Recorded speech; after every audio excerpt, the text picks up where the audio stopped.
Hey everyone, welcome to the Ceres podcast. I'm your host, Stelios, and the founder and director of Ceres Pure Food Innovation. Welcome to episode 100. You heard me right, 100.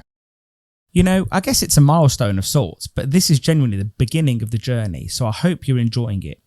Listenership is growing nicely, and I really love all the support and messages that I get from you all. We have some great episodes coming up, and we should be releasing them soon. I don't want to wait too long, as we don't want them to be out of date. We also have some great sponsors of the show lined up. So, just thank you to everyone for the support, the sponsors, the listeners, you name it. And, especially the guests, they give up all of their time to do this. And, it's just great of them, really. So as I'm recording this introduction, it's pretty hot. It's sweltering. For me, it's boiling. I can't cope. I'm fair-haired. I just don't need this in my life. I don't want it to rain and be miserable or snow. I don't want those extremes. But, just a bit of cool air wouldn't go amiss, So, it is a British thing to moan. Maybe that's the British in me, but the Cypriots like to moan too. So maybe I've just got double trouble there. What's even weirder, though, is that I'm a British-born Cypriot. So you'd think I'd like the heat. Nah. You know what? Find me some shade and a breeze. I'll be there with a buck. So very quick online store update. The seasoned rice flour and the fish cake mix is now back in stock. We're really sorry. There was about 6-7 weeks of back orders. We've got them all out. Poor DPD guy doesn't like me anymore. We're ramping up production as well, so we make sure we don't run short again. We can't make any guarantees, so if you do need to place your order fairly soon, just get it done sooner rather than later. At least this way, you've got the stock and you're not waiting for us to get it back in. To order any Ceres products, just visit worldofceres.com/shop. As you may have noticed, we have started slotting these ads in the beginning of the podcast. We will never insert ads in the middle to break the conversation. We hope that's cool with you. It gives us a chance to highlight and support, those that have supported us, really. So it's just, we're all trying to help each other. That's all we're doing, of our very own. It wasn't that long ago that we only had one batter mix. People maybe can't remember it, but it was it was a natural batter mix and that was it. So the Ceres Yorkshire batter mix was our second born. To give the Yorkshire batter mix the flavour and texture that we like and everyone loves about it, we sourced 2 British flours and 1 unique raising agent. Mix it all together. This gives the Yorkshire batter its signature finish. Used correctly, it gives you a spiky finish, but it also sits quite close to the fish. The Yorkshire batter is perfectly crispy. Let's face it, no one wants a batter that's hard and crunchy. And with no seasoning added, this allows you to add the seasoning of your choice. Why not make it your own? And like all the Ceres batters, there are no hidden nasties, no artificial flavourings, no artificial colourings. One question I get asked all the time is the difference between the Yorkshire batter and the natural, and it's all in the raising agents. The Yorkshire batter, although lively, the main portion of the batter sits closer to the fish. So let's say it gives you a more honest appearance of what the fish looks like, but it gives you a lot of liveliness and crispiness on top. In my view, it's the perfect for all businesses, takeaways, restaurants, click and collect, delivery, you name it. It's proudly made in the UK using British wheat, and whilst we're there, we source the British paper sacks too. Get your Ceres Yorkshire batter mix today from worldofceres.com or your favourite wholesaler. This episode of the Ceres podcast has also been brought to you in conjunction with Bizimply. Are you fed up with managing the complexity of staff rotas, increased labour costs? Are you worried about not keeping up to date with HR? I know firsthand how hard it is managing staff. I know how stressful it is doing the rotas. You're always up against it. Someone can't do this, someone can't do that. Managing HR and so on.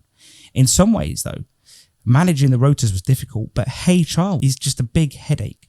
Are you making sure that you're keeping notes of everything? Has such and such done this? Have they done that? Have they done this? If you're not keeping track of it all, you're in serious hot water. So you don't have to struggle anymore. Bizimply is the all-in-one operations, HR, and rota and workforce management software designed and run by hospitality experts to make every shift run like clockwork. Bizimply offers you a drag-and-drop solution, no more stressing about. There is a time station app that prevents time theft and buddy punching. The MyZimply app gives you live time and attendance, but also tells your colleagues their shifts and roles on a given day. Bizimply has so many key features, it's hard to say which is best. I love the fact that it has the payroll integration. I'm a bit of a techie. I like all of my software to work together. And Bizimply works with a lot of the leading accountancy softwares. It works with EPOS systems, you name it, works with a lot. So it gives you a place to keep on top of all of this. What I also love about Bizzimply is the business insights. No more guessing or trying to get it right, what's not. Are we over our hours, under our hours? It helps you keep an eye on it. Stop stressing about and visit bizzimply.com today to book your free demo. On to today's podcast. Victoria Searl from DataHawks is the marketing and data specialist. So we thought we would have a chat with her about the importance of data and how it can help hospitality businesses. But data on its own is a bit useless because, let's face it, we don't really know what to do with it. We've got a bunch of numbers, a bunch of demographics, cohorts, blah, blah, blah, ages, sexes, you name it, genders. It's just too much to deal with. This is where Victoria comes in. She knows what she's doing. She's got an analyst, she's got herself, she's got experience, you name it. It's fair to say that running businesses has changed a lot over COVID too, but now everyone's got an online platform, so you're accumulating so much data about your customers. What about their personalization habits? I just really wanted to talk to somebody who could really help with this, and Victoria's the person, but she also knows a lot about what's coming next, and that's Gen Z and their spending habits and how they like to spend money. So you know what? Now's the time to probably listen to this episode because Victoria really knows what she's on about. On top of that, she's a fellow Nuneataner, fellow Treacle Towner. Didn't know this until we spoke. You'd hear about it in the episode. Made us both laugh. It's weird how two people are born not far from each other, a few years apart, and then we end up on the phone with each other. So I hope you enjoy this episode with Victoria Searl. Let us know what you think.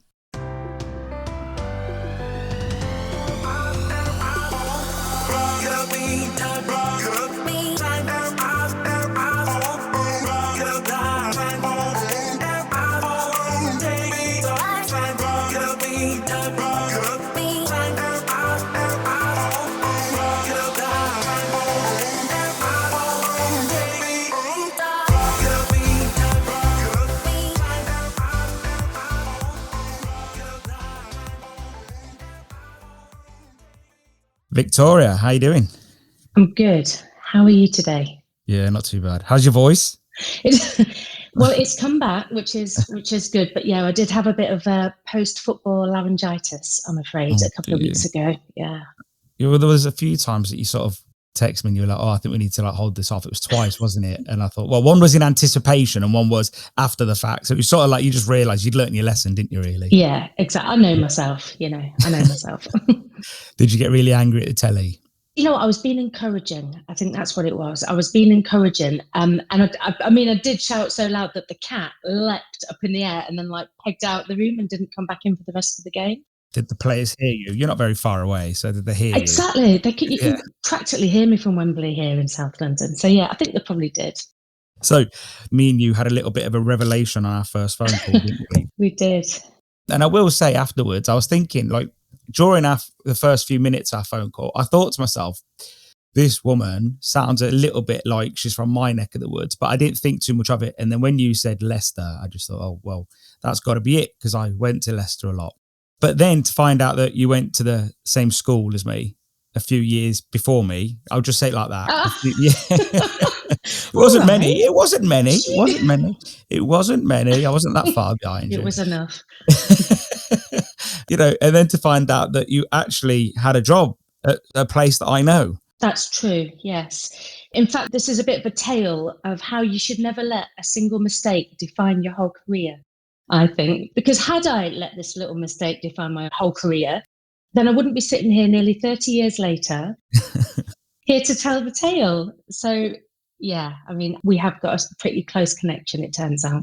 I think for listeners, for their sake, we'll just give them a little bit of info. So we're chatting along, figure out that our first connection was probably Leicester. And then we sort of drilled down just casually, oh, Nuneaton, which is exactly. And then it was like, oh, St. Thomas More School. And it's like, yeah. It's like, oh, okay, well, now this is weird. And then it was like, 1 minute. You worked at Peach Chippery, which is exactly where I worked a few years after you. I never got out as fast as you. unfortunately not. It wasn't my choice, to be honest. I don't think it was my dad's choice that I stayed there that long either. But yeah, but no, so you were, was it a day you were there? A day shift, was it? Well, I think a day is generous. It was about 2.5 hours. And I think that included getting my uniform as well. Yeah. So you firsthand, you got the experience of Pete, and what you went through in 2.5 hours is what I did every day for 15 years. Oh, I'm so sorry. I haven't actually told him yet. I saw my mum and I told her, and she was like, "Oh no, that sounds right." She goes, "That would be true all day long." Right? She goes, "He would have done that many times." Yeah. And I've not actually seen him properly to sit down and say to him, "Hey, Dad, this happened." But like I told you, I think he wouldn't remember the specific occasion, but I reckon he'd remember doing something just like that. Well, it's all right. I've had a lot of therapy since. Yeah. So, if he wants to chip in, I'm crowdfunding for it. So he's made someone a lot of money, basically, is what you're saying. The therapist is like driving around in a Lambo. Yeah, pretty much, yeah. Funny you should say that. So's mine. No, honestly, he'd find it hilarious. The fact that he scarred your childhood, he'd find it hilarious. Great. But has your mum understood that it wasn't your fault yet? Has she still let go of that? Or no, she won't let go of that. I mean, what we should say is that I got sacked wrongfully. I think actually, I think it was a clear case of wrongful dismissal because I hadn't been trained enough, and also I was given poor quality nylon clothes to wear, which were a fire hazard. Even in 1991, they were a fire hazard, especially with the amount of hairspray I would have been wearing at the same time. Yeah, that's true. So I think it was a clear case of wrongful dismissal. Yeah, to be fair, luckily for my dad, there's the statute of limitations and the fact that there's probably a load of other people in the queue behind you. So what I would probably argue is there may be a civil suit rather than a wrongful employment, because there would be a lot of you, you know what I mean? Like, you could probably, I reckon he could fill one of those pubs that you've worked in with people that he's wrongfully sacked. But then he would say, I didn't wrongfully sack you. I know what he's like. He would say they didn't do the job right. Your argument would be, well, you never showed me. Well, and also I probably just didn't do the job right, because I was a 16-year-old goth being made to wear a nylon outfit. Oh, he would have hated July that. night, I mean, it just wasnd. We weren't suited. I think it's nearly your anniversary. It was a July night. It's I know. Maybe we should organise a reunion. I start having nightmares in the lead up to it. Do you know what I mean? Like the hot summer nights, it's a bit of a trigger for me. Oh God, yeah. Oh God, does the other half have to wake you up in the nights in July when you got the hot sweats and everything? Exactly, and I just keep shouting out stuff in the night like nylon chips and stuff like that. Yeah. See, funny thing is, I rang up my friend yesterday. He's similar age to you.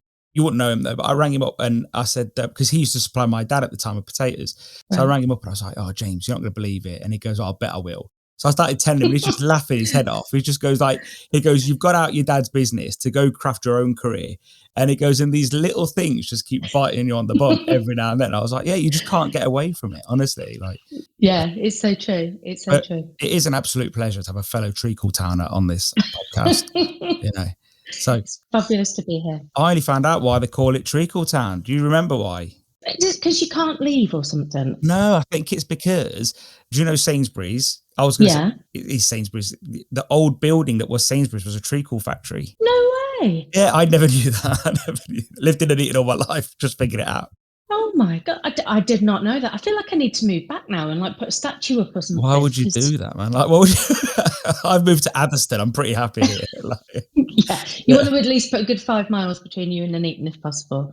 Do you know what? Yeah, I think it's a great town, and it produced us for a start, didn't it? So not doing too bad. That's true. Yeah, I don't know. When I go to Nuneaton, no one celebrates it. When I go to NatWest, I don't see anyone clapping. Probably clap when I get in the car and leave. But it's one of those places, I think, that it motivates people to leave. But actually, when they leave, they look back on it and think, was it that bad? Like, I reckon it's one of those types of places. Because it is a bit of a, I know it sounds horrible, but it's a bit of a nowhere place. Like, it's it's an in-between place, it's better to say. Like, you're in between Leicester, Coventry, Birmingham. Yeah. Although it's quite important as a town, like, it does feel a bit insignificant somewhat compared to those cities, if that makes sense.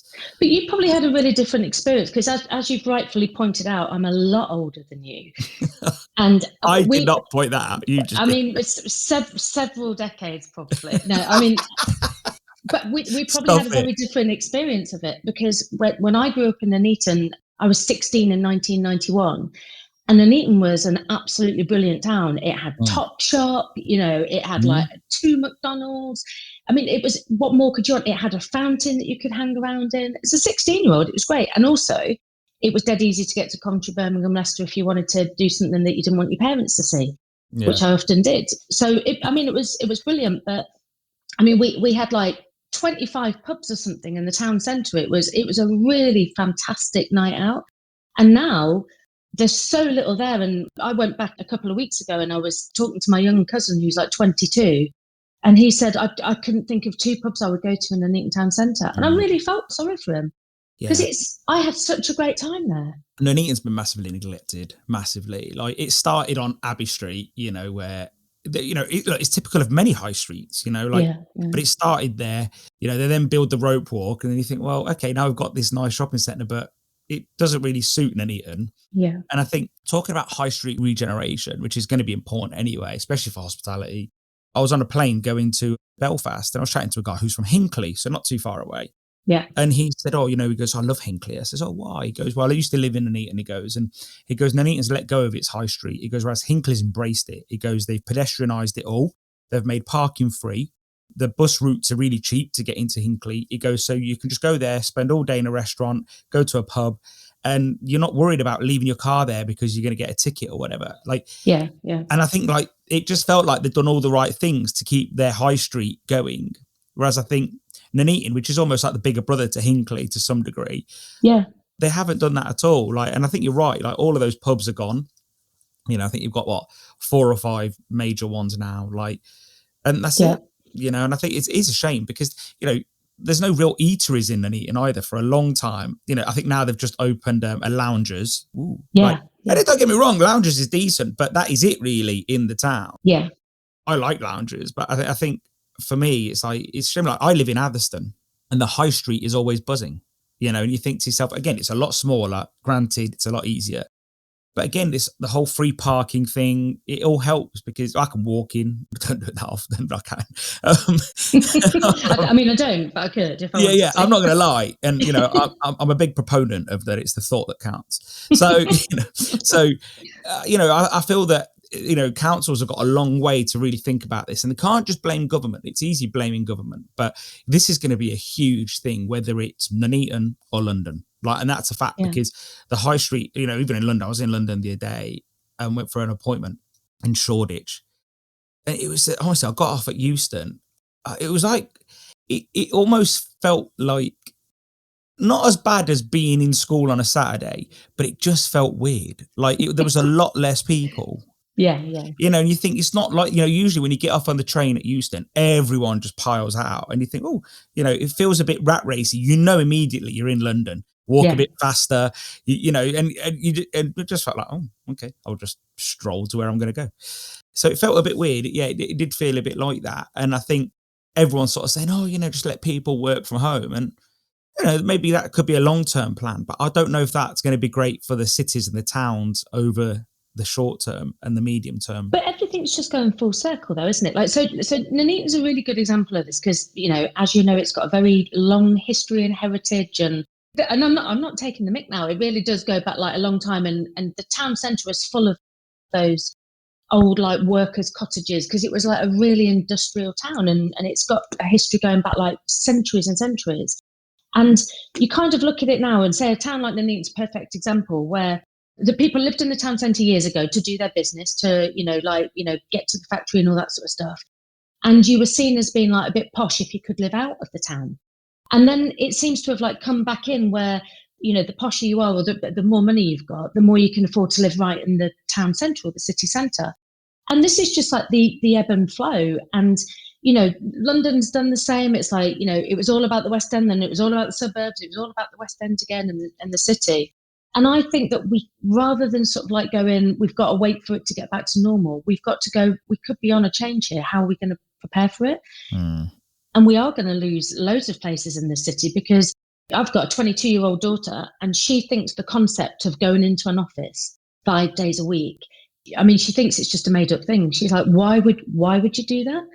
why would you spend hours traveling to just go and sit in a row with other people that you might not even have to talk to all day, really? And then you kind of travel hours to come home again. She just thinks it's like the most ludicrous made up concept ever. And it's only when you look at it like that, you're like, actually, yeah, it's quite a strange thing to do when you think about it. I think some jobs are suited to working in that environment and others are not. My wife, she works for Ceres and does the operations. She can work from our kitchen table. It's less physically demanding.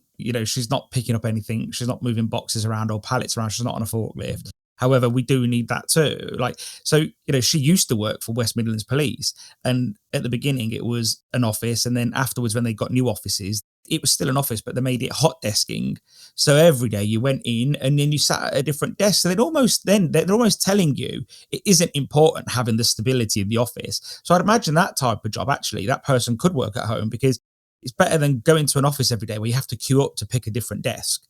And I actually think that was a bit ridiculous, this whole hot desking thing. I actually think that people need the stability, if you're in the office, of having your own little space where you do feel comfortable to do your work. And also, I do think there is going to be, there is already an epidemic, and it's not COVID, and it's mental health. And I think people going to work and being around people where you do have a social bond that isn't just friends, I don't know. I think that's really important. But what are the flip side of that then? So there are loads of people that. The way I do business is I've got my tiny little team of 2, and both of them have the most. Partly because of COVID, and partly just because I just don't care, enough to go to insist they're in a particular place. I'm just like, where are you best suited? And both of them don't work like 9 to 5 because both of them are useless at 9 to 5. And sometimes we have really great sort of like work sessions, like out of those normal hours. And both of those people might very well struggle to work in a 9 to 5 going into an office environment for whatever reason, whether it was, just who they are or the fact that they get easily distracted or whatever it is. And I get so much more out of them by just going, where do you want to be? And now COVID has driven that, one of them lives in Manchester, I'm in London. We've only met twice, but, we have Zoom calls every day and all that sort of stuff. And I think to myself, well, now everything's lifted, it would be nice to spend a bit of time. And yeah, there's definitely going to be times we probably need to go and hire a bit of a space. We need a whiteboard. We want to go and do some stuff and scribble on pages and go and have 6 or 7 pints afterwards and all of that sort of stuff. But day to day, just a few drinks, yeah. Just before we go to a club, you know what I mean? Just to wet your beak, yeah. Exactly. Just pre-drinks. Yeah. But yeah, I mean, day to day, we're producing really great work because everybody feels really good about where they are and they're not trying to fit themselves in a funny place. I think definitely I agree with that because we have all of that too. Like I said, Miria she's probably working from 9 till 2, give or take. Ryan, who's our sort of internal accountant, I don't really message him before 10 because he's young and 10 o'clock for him is just like, yeah. So he starts to find his flow. The messages start to flow about 11ish with him. But he'll be messaging me till like 8, 9 o'clock at night, so he's always the same. Yeah. But I'm the one that's up at like 4:45 every morning. And I literally I go out all day because I'm just mental like that. But I'm literally just queuing up messages. So I don't want to message them while they're out of work anyway. Yeah. It's overwhelming when you open your laptop and you just got this whole thing. So yeah, I think the key is what we're probably getting to is flexibility. Yeah. I think now it's if you say, you may need someone 3 days a week or to meet physically 3 days a week. If the business changes, I think we've got to flow with it. I was reading a really good article about Apple and it said when they built their old offices, all the toilets were essentially on every level on top of each other. So they were all on the same side of the building. No office had its own toilet because what they wanted is that it would create someone going to the toilet would create conversation, because it'd be like, oh, that thing I wanted to talk to you about. And it's like, it starts that whole thing. And they're saying they've noticed that just doesn't happen as much no more. You've lost that creativity because everyone sticks to their to-do list. Everyone sticks to whatever's on their job. And I guess talking like this, we do create that sort of, we're very focused on just what we're doing and we don't think, oh, you know what, let's go off on a little tangent here. And they were saying the tangents are where creativity happens. So I do wonder if creative businesses will probably want to have people around a bit more so they can. Yeah, I do think you're right. But this comes down to the bosses though as well, because like when I think of my experiences of working in offices, let's say as a marketing director, and the office was a complete culture shock to me because I'd worked in operations for so long that I only ever went to head office. I don't know, for an interview or something. It was just like a really unknown environment, and I loved it, and I loved how social it was. And I loved everything you described, that you just go and make yourself a cup of tea and you end up having a conversation with somebody in a different team. And before you know it, you've done something, and you can go for a drink after work and get somebody on board with something over a couple of drinks and all of that sort of stuff. But equally, the fact that you're all there means that your bosses don't respect your time in the same way, because they just pull you into useless meetings all the time. Yeah. And it's just like, let's sit down and have a conversation. And we'll be literally in a room for like 2 hours talking about something. And I come out and I think, I've got no idea what happened there. Like I'm literally none the wiser, but I do know I'm 2 hours behind in my work. Yeah. And that might happen like 2 or 3 times a day with just, and people coming over to your table to kind of like get you to do so. And you're like, I've got work to do here. So it's that double-edged sword, isn't it? Where See, I think I'd struggle. Again, I think I'd be that boss. Like, I'd be like, have you ever watched The Office? Like, I genuinely think that would be me, like, I think, and I mean, like, crazy. I just be like, oh, well, come here. Like, I'm just jumping off the roof. But like, I do think that, I do think you're right. I think there is that as well. There's that ego manager, like, come and follow me. I've got to talk to you. And I remember reading about Amazon, and Jeff Bezos had a rule, and he said, if you need 2 pizzas to have a meeting, it's not a meeting. Yeah, you need 1 pizza. And I remember then they also tried having, I think they still do it, I'm not sure, but well, who knows what they actually do, because it's all rumors, isn't it? And they said they don't have chairs in their meetings. They just have a high table. And they said, because what they noticed straight away is that the minute someone sits, it just becomes a conversation, So I think you're right. I think there is that. That'd be nice to see gone, that sort of that time wasting, that, the manager that just wants to fluff his ego a little bit. I say his, I just did that. yeah. I can see you're agreeing, but you're not going to say it. But no, I completely agree. You see it all the time, like, so yeah, it would be nice to see that sort of edge off a little bit. Yeah. I think everything has been reset. This ain't a conspiracy theory. I think, everything has sort of been reset, and people are going to be questioning work practices. Yeah. I know, for example, bigger companies than mine that employ 70 people. When COVID happened, they were down to 65, 70.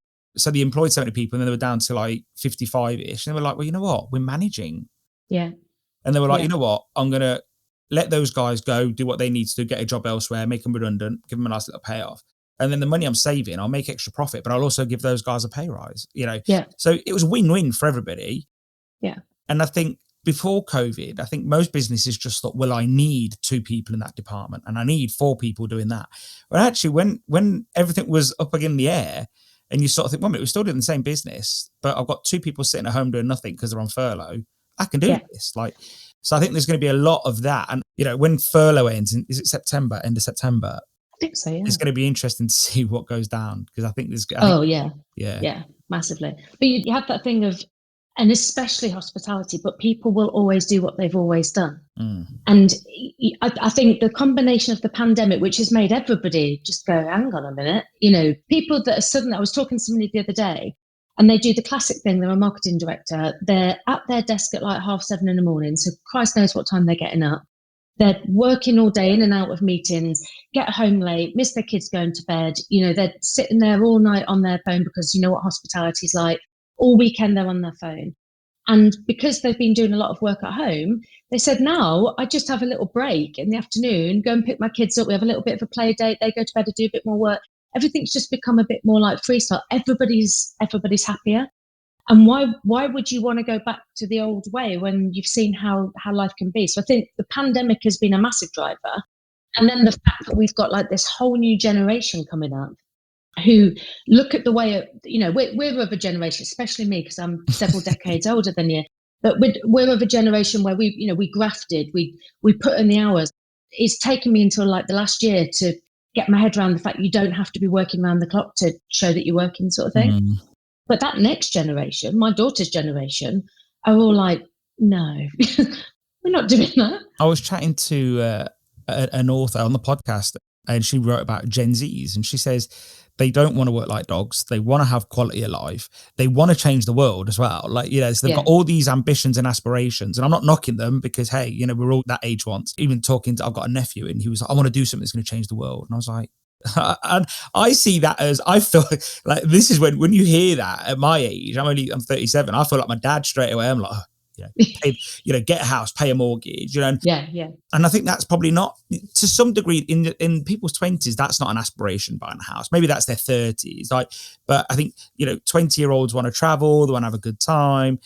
I get that. I get all of that. But I think it's going to get harder. I think it is going to get harder. I don't think those jobs are going to be available that they want, the cool, trendy job where they're going to save the world. And, so I don't know. It makes you wonder. And I think, how do bosses live up to that reality?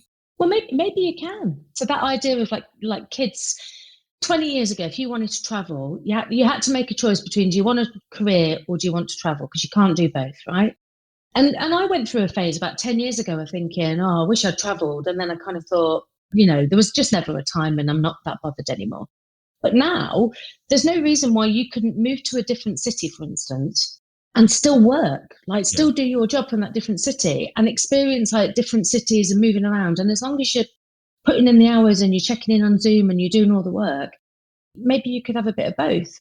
And I think, when I was at TGI Fridays, we were talking then, there was this really brilliant head of people, Dawn, and she said then, this was like 2017, she said the days of us putting out a job advert and people applying for the job are over. She said, I'm telling you now, and this was before TikTok and everything.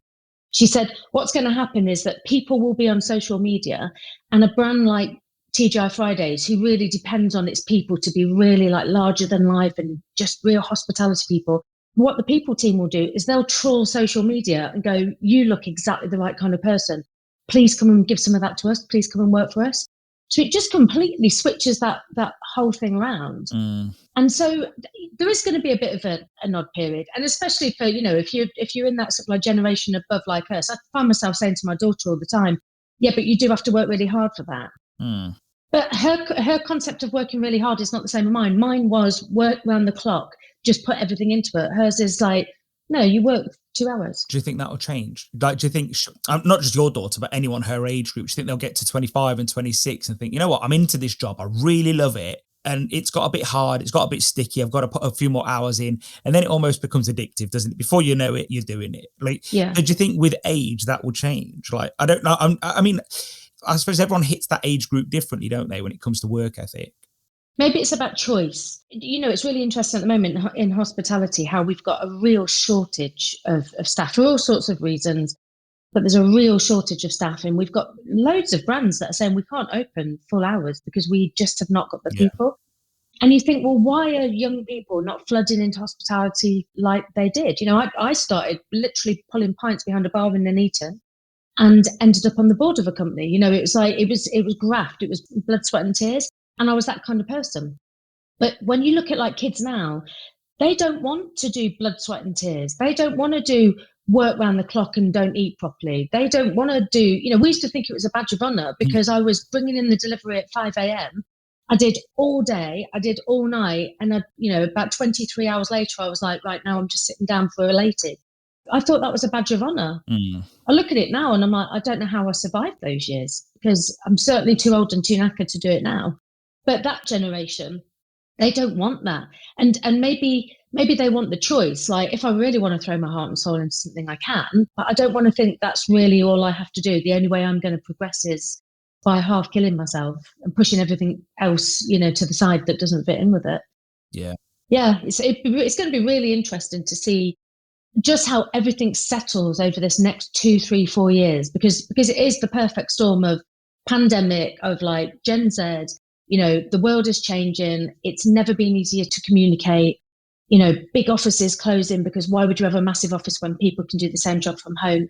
I think it's going to be fascinating to watch. It'll be great when those offices turn into flats that people can't afford. Yeah. Yeah. Well, there is that, yeah. You see John Lewis, though. John Lewis are building flats, aren't they? Are they? Yeah. So imagine you get a John Lewis flat, and I think they'll all be relatively affordable. Okay. I mean, I don't know what the definition of that would be, but they'll all be decked out in John Lewis stuff and all that sort of stuff. It'd be well good. I think people would love that. John Lewis do some great products as well. So great furniture, shall I say. So it is just a weird sign of the times. Like in hospitality, I was chatting to someone the other day on the podcast and he said, look, he goes, the government needs to get involved now. It goes because hospitality is going to have serious issues when it comes to staffing. If you remember the whole Brexit debate, and it doesn't matter which way you lie on this, it was just one of the debates. It was, we're going to raise wages. I think people didn't understand the link. And that was because at the time, the government was saying all this immigration keeps wages low. And I think a lot of the people said, oh, that's a load of crap at the time, or that's a load of whatever. Whichever side you sat on, that was one of the arguments. But at the moment, everyone's saying, well, not everybody, but one argument at the moment is, oh, we can't afford to pay our staff more because the wages have gone up because we haven't got the Europeans. So it's sort of like, it's a double-edged sword, isn't it? Like, so they're saying, oh, we need influx of Europeans back in.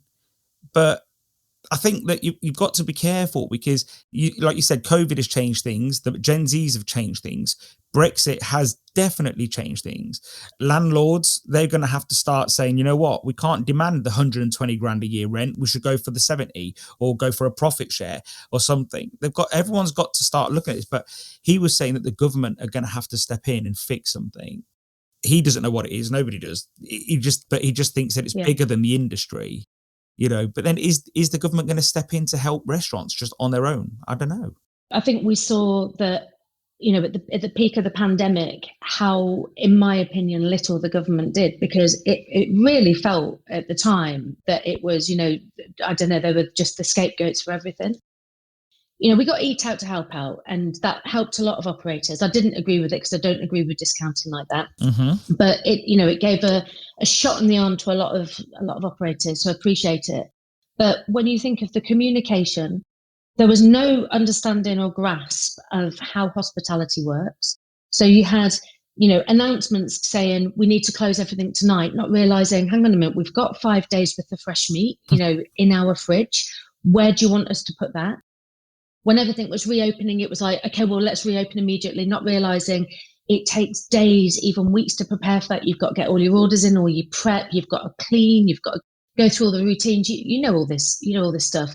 And it felt like no matter how much hospitality, not protested, but tried to educate, like this is not how things work for us. It just fell on deaf ears. And I remember Kate Nichols, who's the chief executive of UK Hospitality, I mean, she practically killed herself throughout, just constantly just trying to get the government to see, like, this does not work for us. And at no point did we have any representation. Bearing in mind, hospitality is the third largest employer in the UK. Bearing in mind that it's one of the most accessible employers because you don't need any qualifications, you don't need anything. You just need to turn up on time. That's all you need to do. And you can become the boss of the company. It's an amazing industry. And there was never any representation. There was very little support. I just felt like the game was played backwards and forwards. And I think it's completely indicative when you throw in business rates, because that's been crippling businesses for a long time. All of the levies that we've got to do on employment. And even the fact that, hospitality was on its knees in April. And all of a sudden, we've now got to put calories on everything, on all the menus. I just think there's real contempt for hospitality as an industry by this government, and I wouldn't back it to change their spots now. I think one of the problem is I think that all the long-term problems became very fast short-term problems. I think so.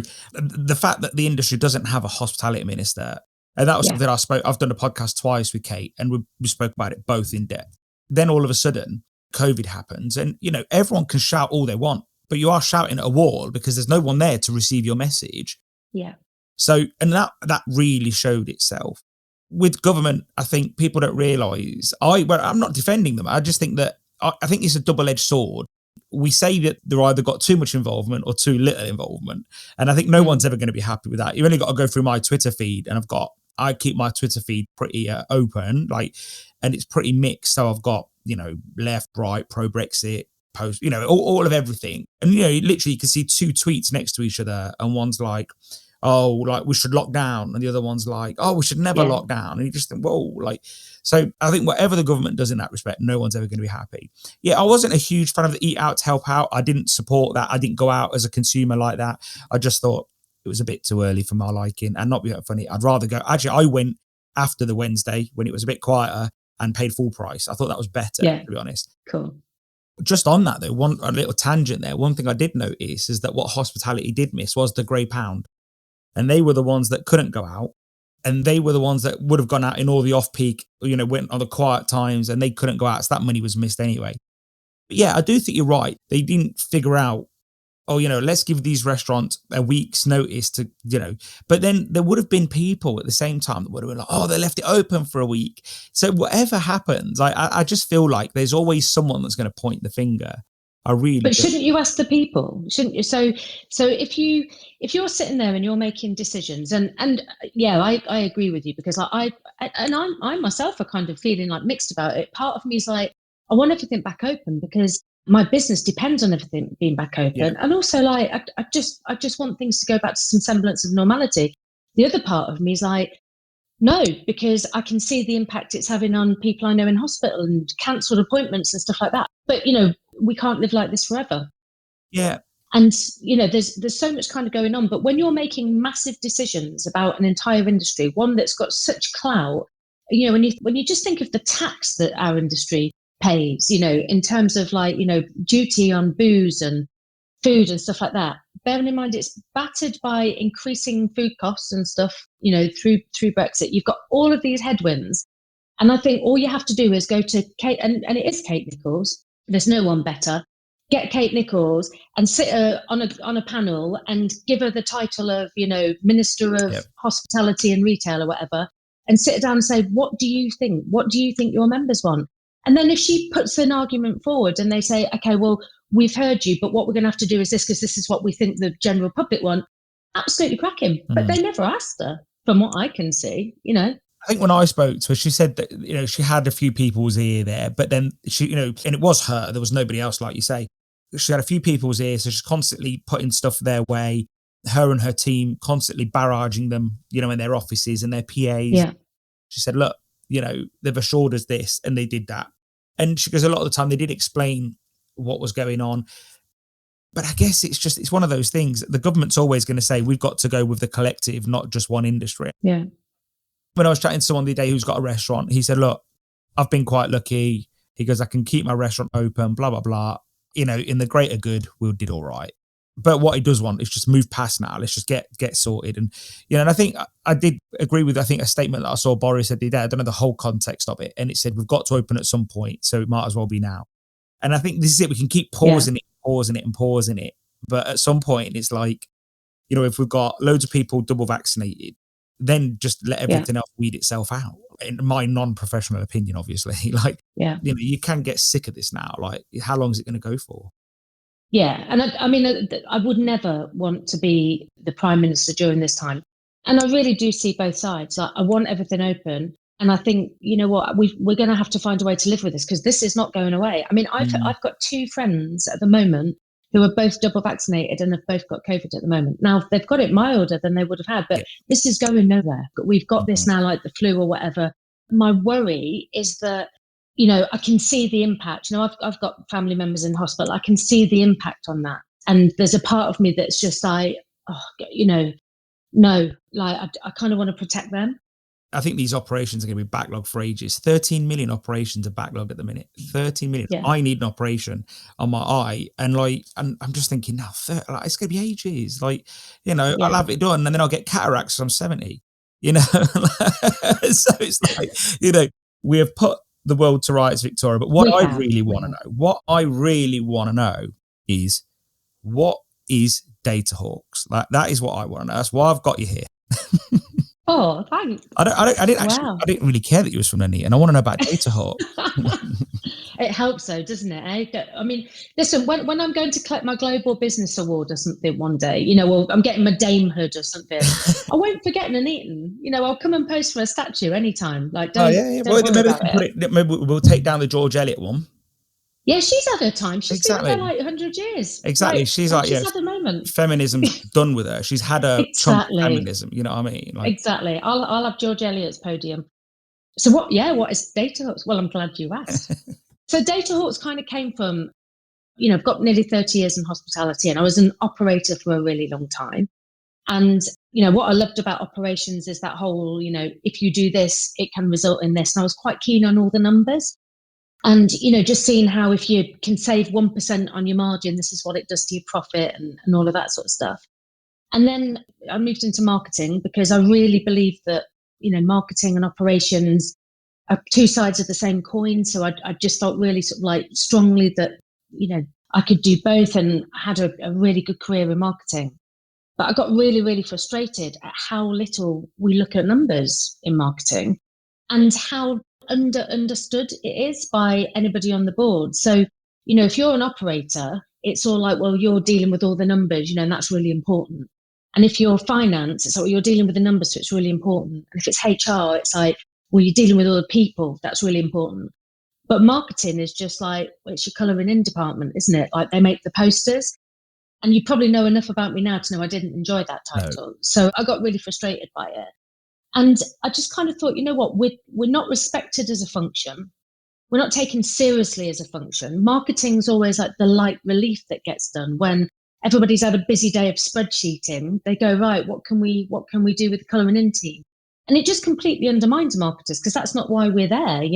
Many of us are really sort of like commercially driven. And all the big businesses, like, if you look at the top 100 brands in the world, they're all really marketing, led. So hospitality are just so far behind on this. And then I realized as well that even if you look at like retail, which is our closest cousin, things like the Tesco Club card, that's like 26, 27 years old. The Boots Advantage card, that's like 23 years old. I remember that came out like when I was pregnant with my daughter. That industry has been using data and using numbers to understand their customers and drive success for a long time. And I just couldn't believe that hospitality wasn't doing it. I just thought we're 25 years behind every other industry, basically. So I decided that I was going to set up a data business, but I didn't know what it was. And I basically spent like a few months in the run up to lockdown. I just went around and I met loads of operators and loads of marketers and loads of tech platforms. And I realized that on one hand, you've got all of these tech platforms like customer Wi-Fi or order at table apps or whatever, and they're generating huge amounts of really, really interesting data. And then on the other hand, you've got all of the operators and all the marketers kind of going, oh, if only there was a way to make more money and, build a bit of resilience in this business. And I was like, there is. So I thought I'll stick myself right in the middle of it. And basically we do two things. We use data, we join it all up in your business from all of your different pots. And we use that to empower marketers with the intelligence they need to grow customer acquisition, to convert existing customers, to get them to spend more money or visit more frequently or whatever. And also to stop customers lapsing and dropping off the end. So it just means that you're able to turn all of that data into revenue. And the other thing we do as well is we work with loads of the tech platforms now because we help them show the value of the data to their customers as well. So rather than sort of saying, look, we're a Wi-Fi provider, for instance, Wireless Social, for example, could then say, not only do we provide this really great Wi-Fi product that everybody wants in their restaurants, but the data it generates, you can turn that into your marketing strategy. You can drive new customer acquisition. You can get people to spend more money, and you can make sure that people don't sort of like fall through the bottom of a leaky bucket at the same time. So that was about 18 months ago I set that up. And of course, it was right at the start of lockdown. So timing was absolutely brilliant. And I did have a bit of a moment at the start of lockdown of just thinking, well, that's brilliant, isn't it? Because nobody's going to want this now because, everybody's like fighting for their lives and we've got lockdown. But I just kind of kept talking all the time about how we can start to, take control of our futures ourselves a little bit. And if we start looking at our data, we can build long-term business resilience. We can find the opportunities that drive the short-term sales in the meantime. And we can take a bit of ownership of our own recovery. And that message seems to have got through because, touch wood, I've got 40 clients at the moment, or pretty much all hospitality. We're in our second year and things are going absolutely brilliantly. I'm touching wood again. But yeah, it's going brilliantly. I think one thing that I recognise in what you say is that marketing as well was always a bit blind. Like everyone just assumed it was good. Like you didn't get feedback. If you put, I don't know, if you put an advert, I guess FTSE 500 companies would get feedback. They got analytics and everything. But for the average small business, if they put a series of adverts in a local paper or on the tube, or, a small billboard campaign, other than, oh, well, we think we got a bit of recognition, you don't know if it actually worked, So I think what I'm understanding is that you're playing to the modern type of marketing, which is you've got data coming out your ears. Let's sit down and look at it, because there's going to be, like you say, holes in a bucket. Let's fix all these leaks and let's turn them into repeat customers. Yeah, I think what technology allows you to do, in the past, it was just kind of, spray and pray, basically. Mm-hmm. So we just did marketing. We just put marketing out there and that was it. And messages. But what the modern consumer wants is they want, what I call a digital dialogue. So imagine if you go to a party, right? And, imagine you and I bumped into each other at a party, we'd never met. And I said, hi, I'm Vic, I'm from Nuneaton, I live in London, got a daughter, drive an Audi, like red wine, you'd just be like, oh, okay. Yeah, that's what brands do all the time. Here's our product, you should buy this, you should come here, we're great, And what we'd be better doing is me sort of saying, oh, hiya, I'm from Nuneaton, where are you from? I'm from Nuneaton as well, you're joking, we'll have a chat like we did. And then you're building that relationship all the time. And that's what we need to be doing with our marketing. And you can only do that when you know your customers in quite a lot of detail. So now we've got technology and we've got data that allows us to know those people in detail, because we can see how they're behaving, who they are. We can see what motivates them, what their mindsets are. And we can give them the right kind of communication that's most likely to resonate with them. And you can track it all the way through, which is even better. Yeah. The whole thing is like fully trackable. So in some ways, if everybody starts doing what you're doing, internally, getting external teams to do it, if this becomes the new norm, you can almost see how the marketing team and the sales team are going to be sitting next to each other. Yeah. Yeah. I suppose you have like, I don't know how much in like sales you use things like buyer personas, but if I use myself as an example all the time, like you could talk to me as we do at the moment, we're quite broad with our communications. So you could say to me, okay, well, you're 46 and you're female. You could probably talk to me about, I don't know, red wine, laser eye surgery and chocolate. And you know what? You're going to like hit the mark probably 50% of the time. But if you put me in a row with 10 other 46-year-olds, bearing in mind that some of us are still in our hometown, some of us moved to London, some of us went abroad, some of us married, some of us are not, you'd see a very different group of people with different mindsets and motivations. And if you really get to know me, you'll know that I've got a dairy-free diet. And you think, okay, fine, you can start talking to me about dairy-free things. But if you really get to know me, you'll know, is it a health reason? And I could just absolutely murder a milkshake, but I can't have it because of health. Or is it because I'm into animal welfare? And you talk to me in completely different ways because of that. And you build up these personas, not only who are they, but why do they do the things that they do? And I was talking about this with a client the other day. I've got a big bowling chain as a client. And they will optimize a lot of their marketing towards bowling. And they'll say, we talk about bowling, bowling's really fun, how great is bowling? And all of that stuff's true. But, if I'm sitting there with two young kids and I'm thinking, want a place to take, young kids on a Monday afternoon because it's raining, or if I'm going, want a place for me and a group of, my mates to go out and have a few pints, we do not want to see the same communication because we're after two completely different things. So you need to make sure you've got some of your marketing focused on, kids and rainy days and it's affordable and it's fun and it's great. And some of your marketing's focused on it's grown up, it's fun, you can have a few drinks, it's great to get your mates together. You've got to talk to those people in completely different ways. And data allows you to do that. It's about segmentation though, isn't it? It's about putting everybody into 100%. Little pots and saying, these are my 30 to 40-year-olds, these are my 50 to 60-year-olds and so on.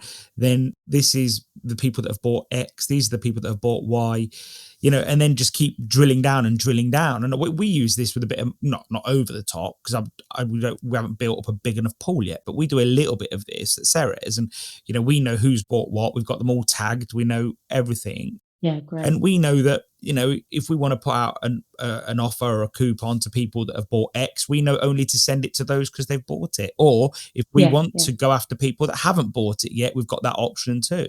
Yeah. So I think this is exactly that.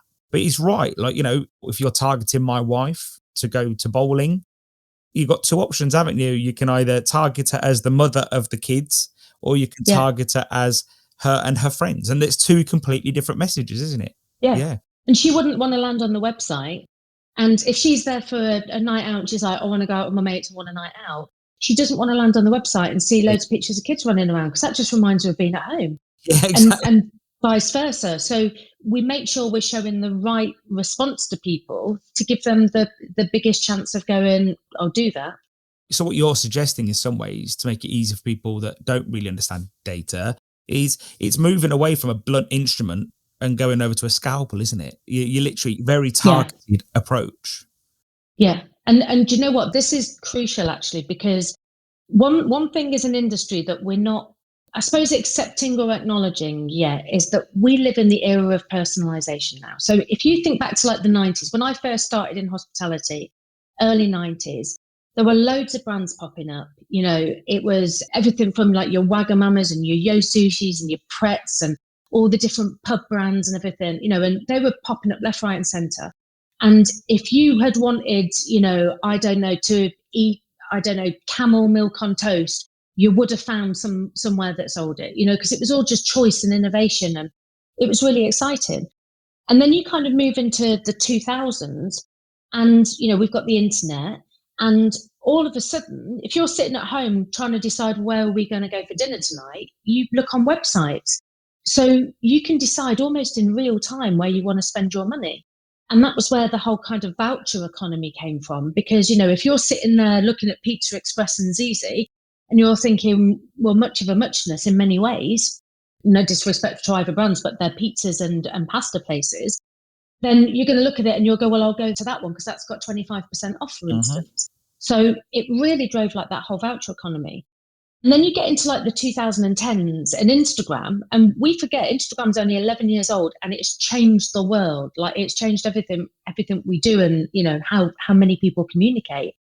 And the Instagram economy was this whole kind of thing around, and it was driven by millennials, and they wanted to go somewhere, and they wanted to eat, and they wanted to drink, they wanted to have fun, they wanted to do all of the stuff that we'd done back in the day. But they wanted it with bells on, because they wanted to pick up their phone. They wanted the menu to be shaved into the side of a pony or something, because they wanted to be able to pick up their phone and take a picture, get it straight on Instagram and go, look where I am, look what I'm doing.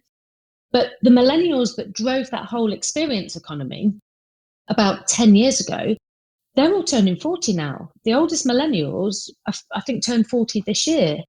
And Gen Z are setting the agenda, as a group of people. And when I say Gen Z, I'm just talking about humans between the age of 18 to 25. It's not a segment, it's just an age group.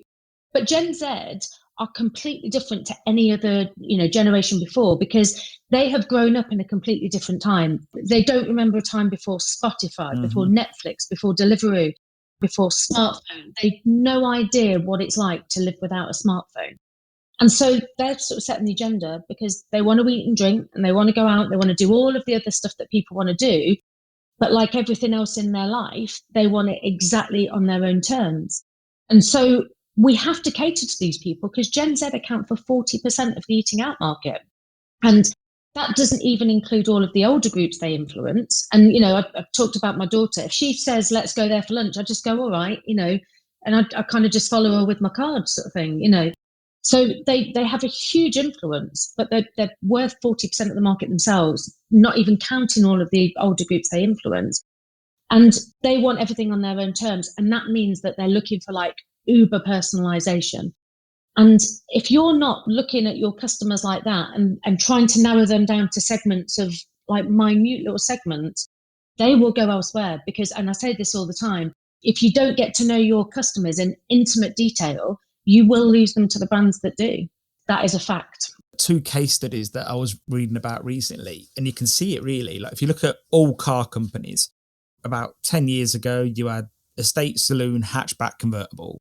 Now you've got all these crossovers. And they were saying, like, they all have the same undercarriage or chassis, but it's very different on the top, and maybe parts are interchanged, but everything's about personalization. Before, what would you change? Oh, I'll have a spoiler on that, or I'll have the bigger wheels. Now that's just completely gone out the window. And I think they've really looked at this. But another one that really surprised me when it comes to personalization and customization is McDonald's. You mentioned them earlier. I remember when, I suppose you'd remember as well, when McDonald's first came to our hometown. You'd go in there and you got a Big Mac or a quarter pounder maybe, and that was all right. That really fit the generation back then. Now you can go and you can get a Big Mac with 5 patties, 4 patties, 3 patties, with one if you really want. I read somewhere that their sales had gone up once they started letting people customize without friction, because when you go up to the counter, you don't want the girl or the lad that's serving you to give you a funny look when you say, I want extra pickles. So on the computer screen or the app, you're tapping away. Oh yeah, I love all that. And they're charging you for it. So every time you click something, it gets boosted up. And they said that something like, I can't remember the exact figure, but it was in the 25% mark, that they make extra sales per customer just by allowing the customer to order what they want.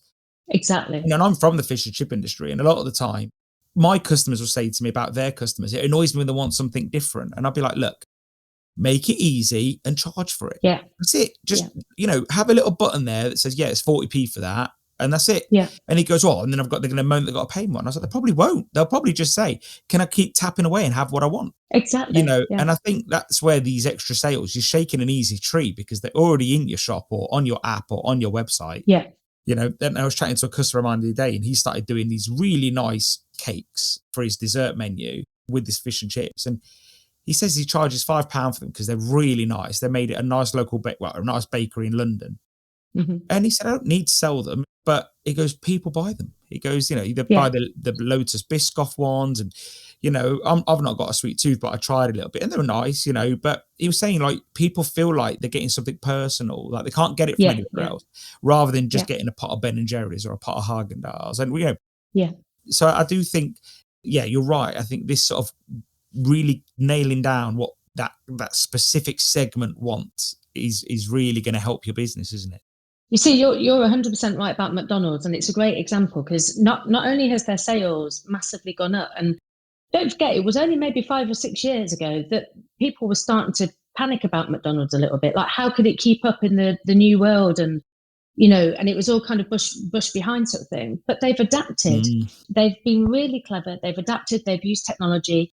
They have those touch screens, which just are proven to drive sales, because people just love tapping buttons and are happy to do it. Exactly to your point, you don't want to feel embarrassed going, can I have a bit more of this? Do it on the screen, no problem.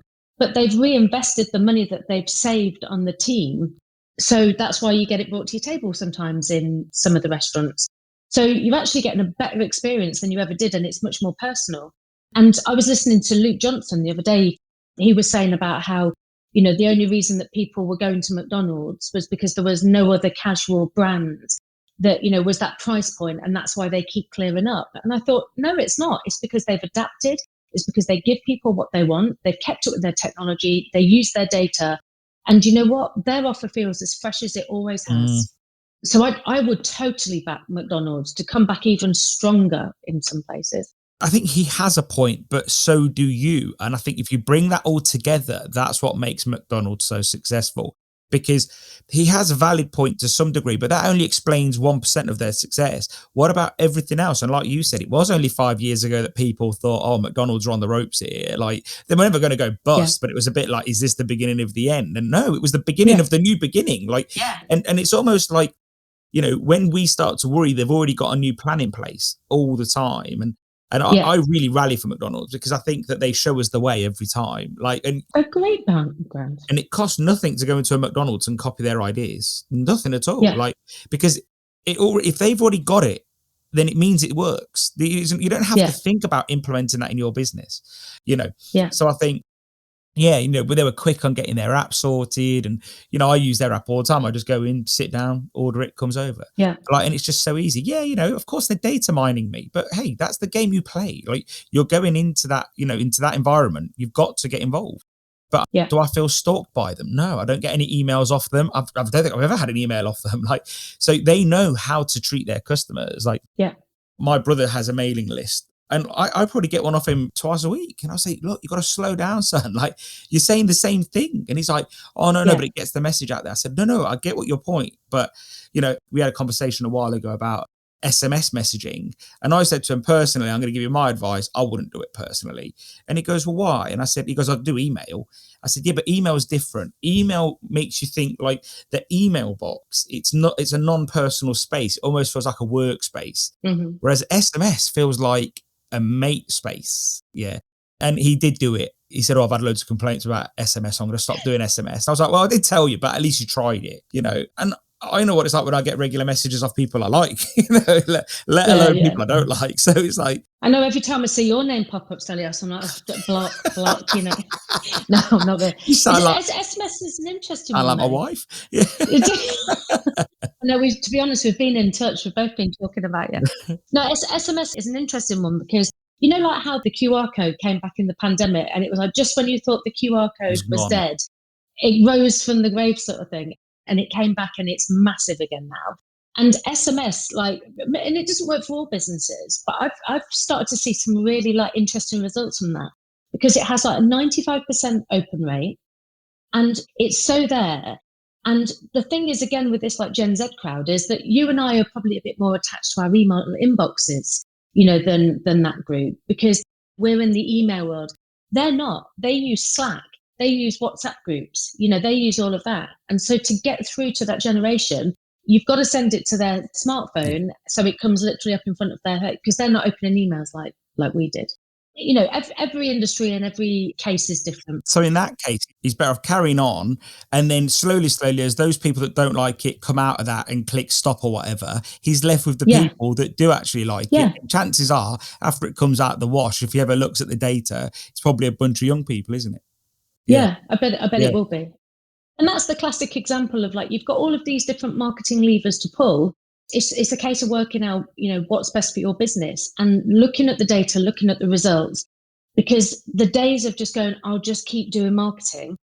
There was some really famous, I can't remember his name, John Wanamaker. And he said, I know that 50% of my marketing works. I just don't know which 50%. And I think that data can help you work out which 50%. I think, back in our day when I was running my dad's businesses, we used to put adverts in the local newspaper, and that used to cost, I don't know, £600-700 for a full page, and you had to do a block booking of 4 or 5. You couldn't just do one. And you think now, if I have an idea now, I can just go on Facebook and just do a boost, or a detailed one, and it won't cost me £500 unless I've got a national campaign to start going at. And you think, it just tells you, I think the world has changed. The difference is there's no friction anymore. So it's so easy to just do your own marketing, but doesn't mean you do it well. And I think, and that's the difference. It's whereas probably before, because there was so much friction and a high cost barrier, you probably thought about things a bit more. You probably thought, well, I want this to work. What should I do? And, I'll talk to the newspaper people or the radio people, and I'll get some ideas off them. Whereas now we're all like, no, I know best. I'm just going to knock it out. And you do see some dreadful marketing sometimes, and it's not their fault. It's because they're not marketers. It's not their fault. But because it's easy to press boost, we just think, well, I'll just do that, One question is sort of the dirty word is data now, because I think people just think, if you think of Facebook and all the data scandals and stuff like that, how do you think businesses should respect the data? Do you give them any tips on that? Yeah, totally. So there's several different kinds of data, right? There's third-party data, which is all the stuff that comes through Google and Facebook and all of that sort of stuff. And that's tricky stuff because, now Apple are putting in loads more privacy things. Google have got their head around it. Facebook are attempting or pretending that they're trying to clear things up. Yeah, that's the one. They're certainly saying that they're having a go. Whether or not they're doing anything, I don't know. And all of that third-party data, that's the kind of data that is in many ways the sort of dirty data, because that's the stuff that gets sold on and on and on. And before you know it, you're getting harassed by a different company from the one you started out because you've ended up on some mailing list that's been sold 42 times sort of thing. And honestly, I don't think that's useful data. No. Because not only is it anonymous, it doesn't really tell you anything about your customers. So if you look at, who are following you on Facebook or who signed up to your database, it tells us that they're interested in your brand or your business or you, but it doesn't necessarily say that they've ever bought from you, or that they're genuinely a customer. So then you've got zero and first party data. And this is the data that you can collect on your customers. So let's say, for instance, you do a loyalty card, at one of your shops, and you say, listen, every time you come in, you get a stamp. And when you've come in 10 times, you get free large chips on the house, whatever it might be. If your customer has signed up to that and said, Joe, I'll give you my name and my email address, no problem. That's your data to use. And as long as you treat it with respect and don't go selling it off, and you treat it with the privacy that you have to treat it with, it's really useful, because not only does it tell you who that customer is, it tells you when they're coming in, what they're buying, and all of that sort of stuff. And that's the stuff that I would absolutely recommend using. I'm not involved in any of the sort of third party stuff, any of that. It could be attached to anybody. And by the time it's been around the block and it's been joined together and chopped up again and split in half, it's like getting a cut and shut card. You know what I mean? Like, you've got no idea where it started. So I'd say avoid all of that and just collect the customer data on your customers, of people that are coming to your business, are buying your product, and focus on that, because that's the real goal. Just to make it easy for people to understand, shall I say, it's basically use that data to build relationships. Because that's what you're trying to do here. You're not trying to scam the system. You're really trying to help people build relationships, aren't you? Yeah, it exactly comes back to that digital dialogue that we were talking about, being at the party, so there's no point going to the party and kind of going, what I've done is I've done something really smarmy around you. There's no point. We're not going to get on. You just talk about the things that we've got in common. I've noticed you do this. I noticed you parked your whatever car on the drive earlier. What's that like to drive? You just start having a conversation, and before you know it, we're getting on really, really well. And you don't have to do it through, dodgy sort of like ways. You just do it by showing an interest in what you're showing me. And it's funny, because it comes back to something you said right at the start, which was about car parking, because you mentioned it twice. And I was thinking about, you were talking about why people don't go into like Nuneaton town centre, for instance, and why the town centres are dying. And twice you mentioned car parking. And I've heard that from loads of people. Like, loads of people said, yeah, but the car parking. And I think to myself, the car parking's like £2 or something. How can £2 destroy a town centre? That makes no sense. But there's something there that is like a barrier. There's some sort of barrier. Yeah, and to elaborate on that, I agree, because it's £2. It's the fact that you can't pay digitally. If I could just quickly tap my phone, Ringo, whatever, I'd be done. Like, I'd pay tenner. Like, but I was in Winchester last week, and where I needed to be, there's an hour's parking. I got no change. Yeah, I never carry change. And to get it, if you get a ticket, it's £25. But if you park on the other side of Winchester, which is probably it's not that bad. It's 5-10 minute walk. Yeah. It cost me £19 to park there. So what do? I just leave it in that 1 hour spot and pay £25 because it's right where I need to be. So I think convenience is a real big thing.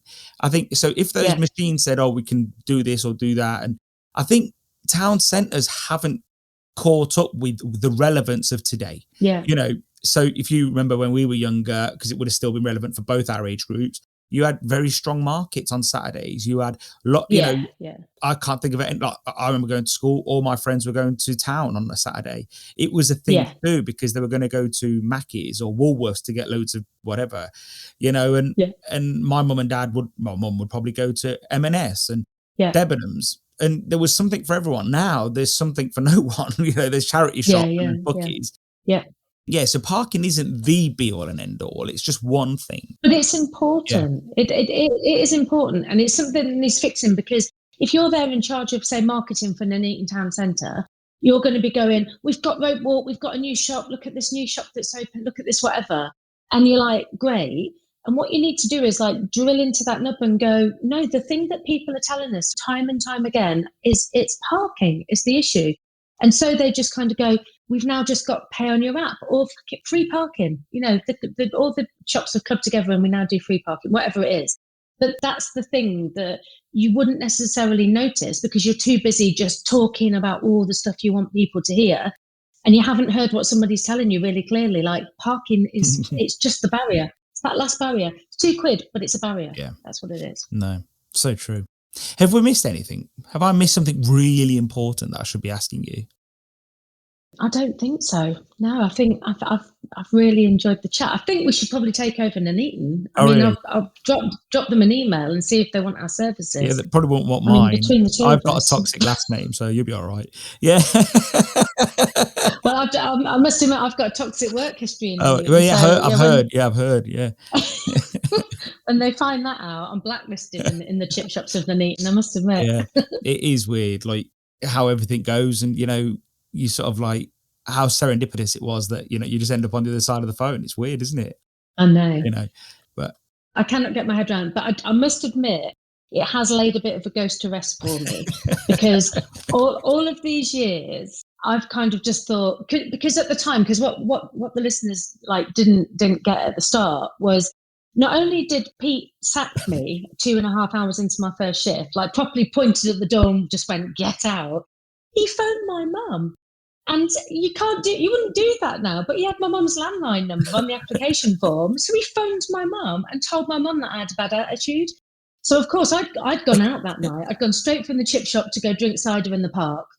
So I didn't think my mum had known I'd been sacked. Of course, I came home, couple of ciders down, having been sacked. My mum absolutely lost the plot at me. And to this day, nearly 30 years later, she still says, "I don't know how you get anything done with that attitude." And I'm like, oh my God, what are you talking about? What did I say to you by text? Your mum and my dad clearly deserve each other. Yeah. Yeah, they do. Yeah, I'm going to make him listen to this podcast. He'll be like, "Yep, I was right. See, she's got an attitude." She has got a terrible attitude. Yeah, but my dad is of that generation where women shouldn't probably give him back chat. Like he'll have a laugh and joke, but he doesn't like my niece and him. They're just like, "Oh, you shouldn't talk to me like that. I'm your granddad." And she's just like, "Yeah, I just give you my opinion." And I guarantee I would have given him. Oh yeah, I guarantee that would have got him straight on the phone. I can just imagine it right now. Yeah. He was pretty mad, but it does, in all seriousness, it is a perfect example of how. Doesn't matter how big a mistake you make in life, whether you ruin a pan of curry sauce or whatever it is, don't let yourself be defined by it. Bounce back stronger and have the glittering career in hospitality that I went on to. If you want to close that chapter, I'll send you some curry sauce with instructions and you can just make it. And you know what? You'll eat it with some chips and you'll think, I can close that chapter off now. Deal. Next time I'm in Nuneaton, I'm going to go to Pete's. I'm going to just buy some chips and some curry sauce. I'm going to stand outside and just think, I've come full circle. This is it now. As long as it doesn't recognise it, you say bugger off. Yeah. You start all over again. Probably phone my mum again. Start all over She's again. She's got the same landline. He could phone her. Yeah, he's lost like 1 million phones since then. He'll be all right.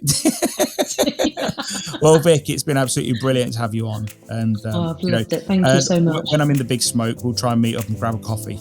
I'd love it. I'd absolutely love it. And next time I'm up in Nuneaton and I'm not on family duties, I'll give you a shout and see if you're around. But I've absolutely loved chatting with you. It's been great. Have a good one. Take care. Thank you.